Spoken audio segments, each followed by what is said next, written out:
Samajwadi party के प्रवक्ता हैं। आपकी पार्टी के ऊपर साफ आरोप है कि आपकी पार्टी के कार्यकर्ता ने दारा सिंह चौहान पर स्याही फेंकी है।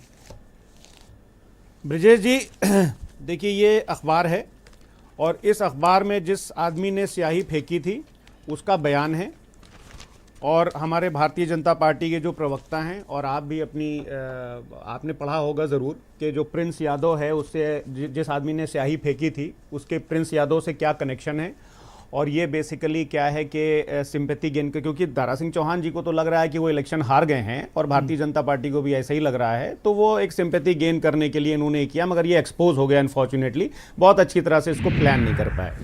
दूसरी बात ब्रजेश जी ये है कि देखिए जो 2024 में इलेक्शन होने जा रहा है वो कोई अब ये आम इलेक्शन नहीं है। 2024 के इलेक्शन के बाद भारत की तो आप स्वतंत्र जांच की मांग क्यों नहीं करते हैं कि दारा सिंह चौहान पर जिसने स्याही फेंकी है पुलिस एक स्वतंत्र जांच करे? देखिए इस गवर्नमेंट से कुछ आप भी निर्दोष हैं तो आप सामने आएगा। ब्रजेश जी, इस गवर्नमेंट से कुछ भी एक्सपेक्ट करना और खासकर स्वतंत्रता की चीज़ों को एक्सेप्ट करना एक बहुत बड़ी बेईमानी है आज की तारीख में। जिस तरह से भारतीय जनता पार्टी की सरकार चाहे केंद्र में हो और चाहे उत्तर प्रदेश में हो, जिस तरह से ये अपनी इनकी मॉडस ऑपरेंडी है, वो आप तो इतने सीनियर पत्रकार हैं, ना आपसे छुपी है, ना हमसे छुपी है और ना जनता से छुपी है। दूसरी बात मैं ये कहने जा रहा था ब्रजेश जी, आप लोग ये क्यों बताना चाहते हो कि मुझसे नहीं छुपी हुई है? कोई मेरे पास पुलिस थोड़ी कि मैं जांच करा लूंगा। अरे आप इतने, मैं तो आपसे भी कह रहा हूँ, संजय सिंह से भी यही बात कही कि एक फेयर इन्वेस्टिगेशन हो जाए, इंडिपेंडेंट इन्वेस्टिगेशन हो, पुलिस उन लोगों का नाम बेनकाब कर दे पब्लिक के सामने।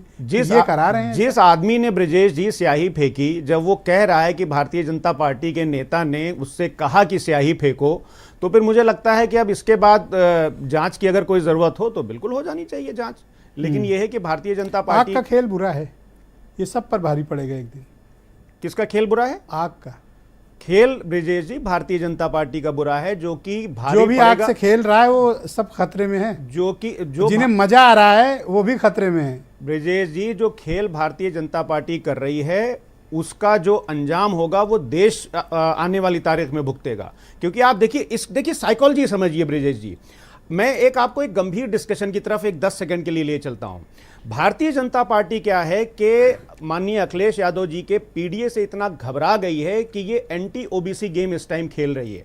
आप विवेक ओबरॉय जी ने जो कॉन्स्टिट्यूशन को खत्म करने का, उसको बदलने का जो उन्होंने एक राय रखी है, उसके बारे में भारतीय जनता पार्टी ना तो प्राइम मिनिस्टर साहब ने बोला और ना होम मिनिस्टर ने बोला। ये क्यों इन्होंने कहा है? ये एक शोषा छोड़ा गया है ताकि इसके डिस्कशन को और आगे ले जाएं और कॉन्स्टिट्यूशन को बदल करके ये एससी एसटी और ओबीसी का आरक्षण खत्म करके, और ये बिल्कुल आप समझ लीजिए जो सोशल जस्टिस की लड़ाई चली आ रही थी, आदरणीय मुलायम सिंह जी ने जो लड़ी, राम मनोहर लोहिया जी ने जो लड़ी, उसको फोकस करने की मुद्दों पर जरूरत है ना कि जूता चप्पल में। बिल्कुल आप जो कह रहे हैं एक सीरियस इशू है, डिस्कशन हो। ब्रजेश जी, ये स्वामी प्रसाद जी के, क्योंकि वो पिछड़ों के नेता हैं, उनके ऊपर जूता फेंका गया। अच्छा, क्यों फेंका गया? एक साइकोलॉजी आप ब्रजेश जी और समझिए कि जब मणिपुर अपनी चरम सीमा पर था और मणिपुर में आग लगी हुई थी, तो ये क्या ले आए? ये यूसीसी ले आए। क्यों? ताकि मणिपुर पे लोगों का ध्यान ना जाए। और मैंने शायद एक किसी राष्ट्रीय चैनल पर बैठ करके ये बात ऑन रिकॉर्ड बोली थी कि यूसीसी ये नहीं लाएंगे, खाली जनता का ध्यान भटकाने के लिए। बहुत शुक्रिया आपका। मैं एसबीएसपी के प्रवक्ता